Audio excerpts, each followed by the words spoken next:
C'est une courte histoire aujourd'hui que l'on va vous raconter au travers de ce podcast, mais une histoire qui va forcément vous parler.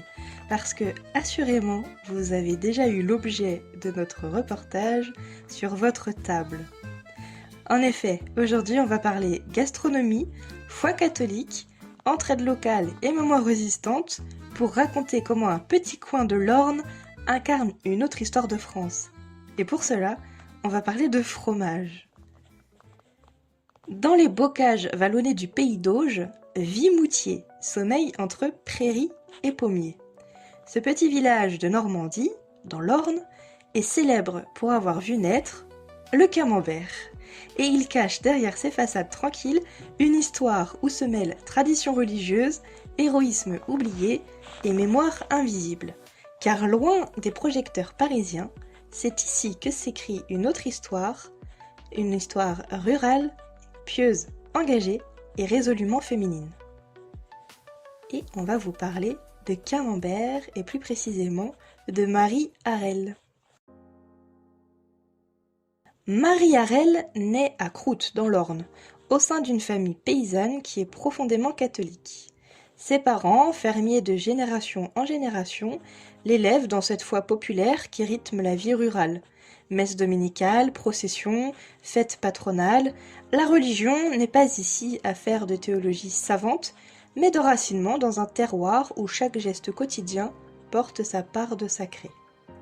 Dans cette Normandie du XVIIIe siècle, les femmes comme Marie incarnent une piété discrète mais tenace. Elles transmettent les prières, gardent les traditions et maintiennent les liens communautaires. Marie Harel grandit dans cet univers où foi et labeur se confondent, où la providence divine se lie dans les cycles des saisons et la générosité de la terre. L'année 1790 bouleverse cette France rurale. Nous en avons déjà parlé, mais la constitution civile du clergé divise les prêtres entre jureurs, ceux qui acceptent de prêter serment à la République, et réfractaires, ceux qui refusent de prêter serment à la République. Et ces derniers deviennent des proscrits. Dans ce contexte de persécution, Marie Harel, alors âgée de 29 ans, prend une décision qui changera l'histoire fromagère française. Un prêtre venu de Brie, fuyant les autorités révolutionnaires, trouve refuge dans sa ferme de Camembert. Camembert, c'est le nom d'une ville. Cet homme de foi, reconnaissant de l'hospitalité reçue, partage avec elle un secret, sa technique fromagère ancestrale, le brie coulant, qu'il adapte au lait normand, plus riche et plus crémeux. Et cette transmission n'est pas que culinaire. Elle scelle une alliance spirituelle, celle d'une femme pieuse et d'un prêtre persécuté, unis dans la résistance à l'oppression religieuse.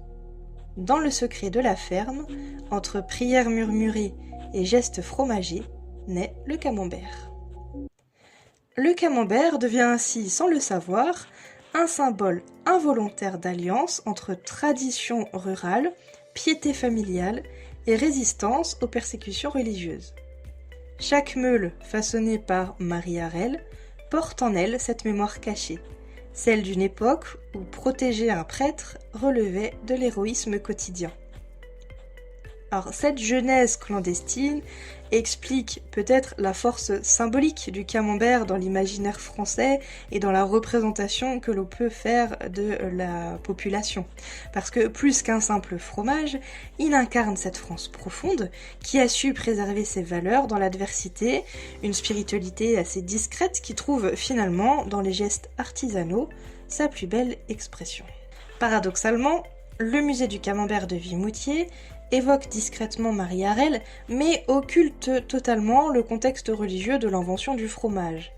Alors, on a même dit que cette histoire relevait plutôt de la légende.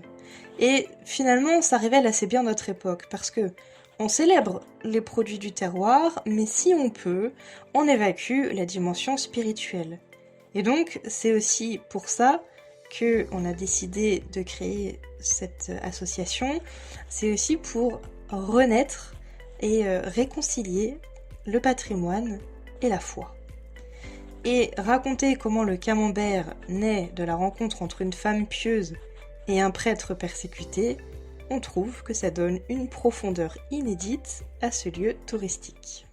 La foi normande ne s'affiche pas forcément dans les fastes des cathédrales, même si toute notre série de cette semaine sur Instagram, où on parle des lieux de Normandie, sont assez majestueux, il faut le dire, c'est une très belle région.